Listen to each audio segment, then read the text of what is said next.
দয়ার মালিক, আমার মতো বান্দায় জমিনে আর কেউ নাই। সবাই আমার সম্মানের চেয়ারটা আগায় দিল, কিন্তু কেউ জানে না আমি কত বড় জাহান্নামের আসামি, গুনাহগার।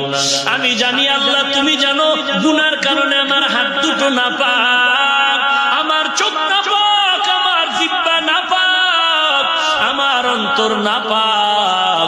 আয় আল্লাহ, এই দরজায় তো যে কেউ আইসা থাকতে পারে না রে আল্লাহ। তুমি যদি তৌফিক না দাও, আমার থাকার কোনো সাধ্য নাই। ও আল্লাহ, গুনাহ তো করে ফেলেছি, আজ তওবা করে নিলাম, জীবনে চোখে দেখে গুনাহ করব না, তওবার দরজায় ফিরে আসছি রে আল্লাহ। হাতের দ্বারা গুনাহ করব না, চোখের দ্বারা গুনাহ করব না, জবান দ্বারা গুনাহ করব না। আল্লাহওয়ালার দোয়া নিয়ে চলবো, মা বাবার দোয়া নিয়ে চলবো, জবানকে হেফাজত করব, 5 ওয়াক্ত নামাজ বা জামাত আদায় করব। অন্তর যদি তওবার জন্য তৈরি হয়, মুনাফিকি যদি না থাকে, আল্লাহর মহব্বতে খাঁটি তওবার নিয়তে দুটো হাত আল্লাহকে দেখায় দে।